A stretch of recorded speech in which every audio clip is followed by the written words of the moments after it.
నా latest updates miss కాకుండా ఉండాలంటే సబ్స్క్రైబ్ అనే బటన్ క్లిక్ చేయండి. అలాగే దాని పక్కన బెల్ ఐకాన్ అనేది ట్యాప్ చేయండి. అప్పుడు నేను ఏ వీడియో పెట్టినా మీ మెయిల్కి డైరెక్ట్గా నోటిఫికేషన్ అనేది వస్తుంది.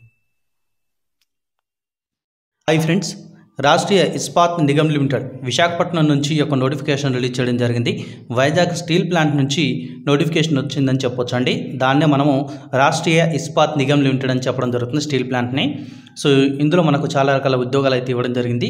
సో ఇవన్నీ ఒకసారి చూద్దామండి. మేనేజ్మెంట్ ట్రైనింగ్ ఉద్యోగాలకు సంబంధించిన నోటిఫికేషన్ రిలీజ్ చేయడం జరిగింది.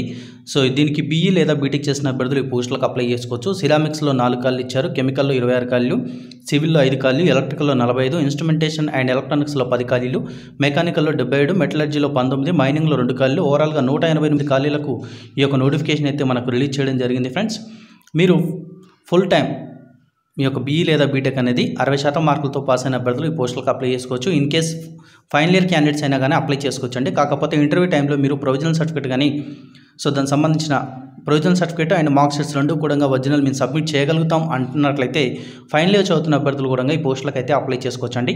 సిరామిక్స్లో ఉన్నటువంటి ఖాళీలకు అప్లై చేసే వాళ్ళకు సిరామిక్ ఇంజనీరింగ్ లేదా రిఫ్రాక్టరీ ఇంజనీరింగ్ లేదా సిరామిక్ టెక్నాలజీలో కంప్లీట్ చేసిన వాళ్ళు అప్లై చేయొచ్చు. ఎలక్ట్రికల్లో ఉన్నటువంటి ఉద్యోగాలకైతే ఎలక్ట్రికల్ ఇంజనీరింగ్ లేదా ఎలక్ట్రికల్ అండ్ ఎలక్ట్రానిక్స్ ఇంజనీరింగ్ లేదా electrical instrumentation and control, power ఎలక్ట్రానిక్స్లో కానీ, ఎనర్జీ ఇంజనీరింగ్లో కానీ, కంట్రోల్ సిస్టమ్ ఇంజనీరింగ్లో కానీ కంప్లీట్ చేసినటువంటి అభ్యర్థులు ఈ పోస్టులకు అప్లై చేసుకోవచ్చు. బీఈ కావచ్చు, బీటెక్ కావచ్చు, ఎవరైనా సరే అప్లై చేసుకోవచ్చు. మీకు క్లియర్గా మీకు ఒక పోస్టుకు ఫర్ ఎగ్జాంపుల్ మెకానికల్ విభాగంలో అప్లై చేయాలంటే ఏ విభాగంలో కంప్లీట్ చేసి ఉండాలని చెప్పేసి మొత్తం చాలా ఇచ్చారనమాట. సో అవి ఒకసారి చూసుకొని అప్లై చేసుకోండి. ఆఫ్ కోర్స్ ఒక విధంగా చెప్పాలంటే మెకానికల్ ఇంజనీరింగ్ కంప్లీట్ చేసిన వాళ్ళు అప్లై చేయొచ్చు, మెటలర్జీ ఇంజనీరింగ్ చేసిన వారు అప్లై చేసుకోవచ్చు, మైనింగ్ అయితే మైనింగ్ ఇంజనీరింగ్ వాళ్ళు, ఇన్స్ట్రుమెంటేషన్ అండ్ ఎలక్ట్రానిక్స్కి అయితే ఇన్స్ట్రుమెంటేషన్ ఇంజనీరింగ్ చేసిన వాళ్ళైనా సరే, ఎలక్ట్రానిక్స్ అండ్ ఇన్స్ట్రుమెంటేషన్ ఇంజనీరింగ్ చేసిన వాళ్ళని పోస్టులకు అప్లై చేసుకోవచ్చు. సివిల్ అయితే సివిల్ ఇంజనీరింగ్ చేసిన వాళ్ళు అప్లై చేయొచ్చు, కెమికల్ అయితే కెమికల్ ఇంజనీరింగ్ చేసిన వాళ్ళు అయితే అప్లై చేయొచ్చు అని చెప్పొచ్చు అండి. సో ఈ విధంగా క్వాలిఫికేషన్ ఇచ్చారు. ఏజ్ వచ్చేసరికి 27 సంవత్సరాల వరకు ఉన్న వారి పోస్టులకు అప్లై చేయొచ్చు అండి. 1/1/2020 నాటికి ఏజ్ అనేది చూడడం జరుగుతుంది. ఎస్సీ ఎస్టీ వాళ్ళకి 5 సంవత్సరాలు, ఓబీసీ వాళ్ళకి 3 సంవత్సరాలు, పీడబ్ల్యూ వాళ్ళకి 10 సంవత్సరాలు ఏజ్ రిలాక్సేషన్ అయితే వాళ్ళు కల్పించడం జరుగుతుంది. సెలక్షన్ విషయానికి వచ్చేసరికి రాత పరీక్ష కండక్ట్ చేయడం జరుగుతుంది. దాంతోపాటుగా ఇంటర్వ్యూనే కండక్ట్ చేయడం జరుగుతుంది.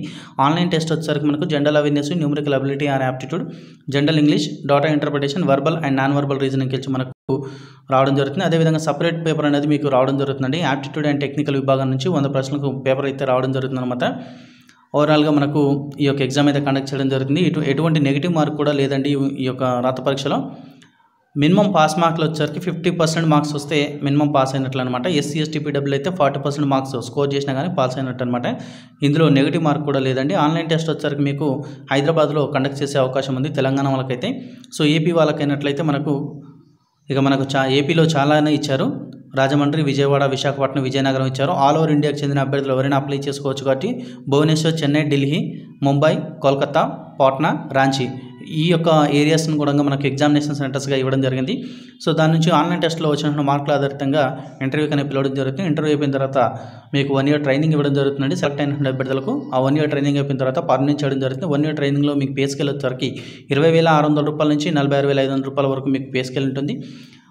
దాని తర్వాత ఏంటంటే మనకు ప్రీ రివైజ్డ్ పే స్కేల్ ప్రకారము మీకు 24,900 నుంచి 50,500 వరకు జీతం అనేది ఇవ్వడం జరుగుతుంది. అండ్ అలయన్స్లు అన్నీ కలుపుకొని ఒక 30,000 వరకు మీకు జీతం అయితే వచ్చే అవకాశం ఉంటుంది. ఫ్రెండ్స్, అప్లికేషన్ ఫీజు వివరాలకు వచ్చరికి ప్రాసెసింగ్ ఫీ కింద 590 రూపాయలు మీకు ఓపెన్ కేటగిరీ ఓబీసీ క్యాండిడేట్స్కి ఈ యొక్క ఫీజు అనేది ఇచ్చారు వాళ్ళు. ఎస్సీ అండ్ పీడబ్ల్యూ క్యాండిడేట్స్కి వచ్చరికి 295 రూపాయలు ఇచ్చారు. ఎస్సీ క్యాండిడేట్స్కి ఈ యొక్క అప్లికేషన్ ఫీజు అనేది మళ్ళీ రీఫండ్ చేయడం జరుగుతుంది అనమాట. కాకపోతే జీఎస్టీ తొలగించేసి రీఫండ్ చేయడం జరుగుతుంది అనమాట ఆన్లైన్ టెస్ట్ అయిపోగానే. సో ఆన్లైన్లో అప్లై చేసుకోవాలి ఈ ఉద్యోగాలకు వచ్చరికి. దీని యొక్క అఫీషియల్ వెబ్సైట్ కూడా ఇచ్చారు మనకు, www.vizagsteel.com. ఈ యొక్క వెబ్సైట్ నేను డిస్క్రిప్షన్లో ప్రొవైడ్ చేస్తాను, అక్కడ నుంచి కూడా అప్లై చేసుకోండి. సో మీకు ఆన్లైన్ అప్లికేషన్ జనవరి 24 నుంచి ప్రారంభించబడి ఫిబ్రవరి 13వ తారీఖు వరకు ఆన్లైన్ అప్లికేషన్ చేసుకోవచ్చు. పేమెంట్ చేయడానికి ఫిబ్రవరి 14వ తారీఖు చివరి తేదీగా ఇవ్వడం జరిగింది. సో వీళ్ళు వివరాలు కూడా ఇచ్చారండి, ఎలా అప్లై చేసుకోవాలని చెప్పేసి ఇక్కడ ఇచ్చారు. ఒకసారి చూసుకొని అప్లై చేసుకోండి. ఆల్ ఇండియాకి చెందిన అభ్యర్థులు ఎవరైనా కూడా ఈ పోస్టులకు అప్లై చేసుకోవచ్చు. 2 రాష్ట్రాల వాళ్ళు అప్లై చేసుకోవచ్చు. మీకు ఈ వీడియో కనుక నచ్చితే లైక్ చేయండి. సో నచ్చకపోతే డిస్లైక్ చేయండి. వీడియోని మాత్రం తప్పకుండా సోషల్ మీడియాలో షేర్ చేయండి. Thanks for watching.